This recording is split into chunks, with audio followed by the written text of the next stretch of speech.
Bonjour les chers amis, je vous souhaite la bienvenue sur la chaîne Eli Lawson. Nous publions des vidéos chaque jeudi et mardi. C'est une chaîne dédiée exclusivement à l'entrepreneuriat, à la comptabilité pour ceux qui veulent booster leurs activités et l'amener d'un point A à un point B avec une grande performance. Aujourd'hui, nous allons parler de l'art de déléguer. Quels sont les avantages de l'art de déléguer? Nous voyons vraiment, on dit souvent que pour faire les choses bien, il faut le faire soi-même. Et ça, je suis d'accord, c'est bien de faire les choses soi-même. Mais quand on veut avoir une entreprise performante, une entreprise à grande échelle, en tant que solo entrepreneur, bien entrepreneur réussi, nous devons chercher à savoir que nous devons apprendre aux gens à déléguer. La délégation des tâches a certains processus à faire. Par exemple, prenons un monsieur qui est vraiment un bon marketeur et il veut déléguer ses tâches de marketing à quelqu'un. Donc, ce qui fait que des fois, lors de la délégation, quand nos collaborateurs font des erreurs, nous avons du mal à accepter ces erreurs-là. Et nous oublions que nous aussi, nous étions à un point B auparavant.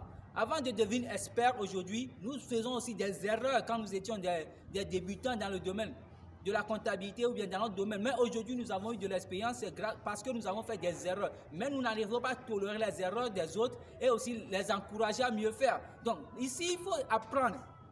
Premièrement, à donner des tâches simples à ses collaborateurs, les aider, les coacher pour qu'ils puissent réussir mieux, les amener d'un point A à un point B. Et c'est dans cette option, dans cette optique, qu'ils vont essayer de mieux comprendre notre vision des choses. Et là, ça leur permettra de pouvoir avoir la confiance en soi, de pouvoir maîtriser ce que nous voulons et de pouvoir satisfaire nos besoins. Et c'est à cette étape-là maintenant qui nous permettra maintenant de pouvoir faire confiance en eux, de pouvoir externaliser ou bien de pouvoir bien déléguer. Mais quand nous déléguons souvent sans pour au préalable former la personne, sans pour autant donner les outils à la personne ne peut pas faire les choses, donner le rendement que nous voulons. Et c'est à ce moment que la majorité des gens se sentent un peu coincés en disant que la meilleure façon de faire les choses, il faut le faire ça même.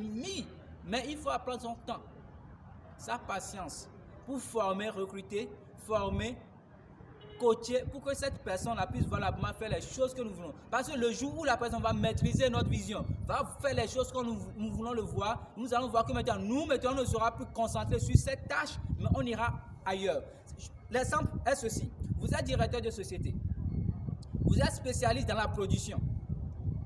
Et maintenant, en tant que spécialiste dans la production, vous devez voir tout ce qui est, comme c'est vous, le directeur de société, tout ce qui est marketing, c'est vous, GRH, c'est vous, la production, c'est vous, l'achat, c'est vous, même la promotion de votre entreprise, c'est vous. Mais nous n'avons que 8 heures de travail, voire même 24 heures par jour. Mais c'est un peu compliqué de gérer toutes ces choses. Donc, il faut apprendre, former des gens pour que chaque personne puisse spécifiquement dans son domaine savoir ce qu'il faut faire à un niveau donné.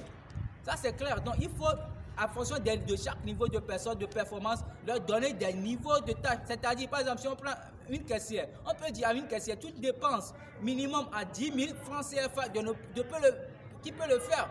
Mais du moment où le montant dépasse 10 000 francs CFA, il peut avoir l'approbation. Qu'au lieu, si la personne va acheter de l'eau de 100 francs, demander l'autorisation. Tu vois, ce sont des choses dans la gestion qui peuvent nous permettre de déléguer. Déléguons au moins avec le minimum des tâches aux gens pour qu'ils puissent prendre leurs décisions et puissent nous valoriser. C'est ce qui fait que nous sommes obligés, même en tant qu'entrepreneurs, que si nous ne sommes pas là, l'entreprise ne peut pas fonctionner. Nous devons essayer d'être sur un système où, si même nous ne sommes pas là, l'entreprise peut fonctionner. C'est ça qui fait que la grande majorité des gens puissent réaliser un chiffre d'affaires conséquent, créer des entreprises performantes, des entreprises dynamiques, des entreprises robustes, parce que l'entreprise n'est pas fondée simplement sur eux, mais sur un système de données. Et ce système passe premièrement par la délégation des services et ensuite la mise en place d'un système. Merci beaucoup. Si vous avez aimé cette vidéo, partagez, likez.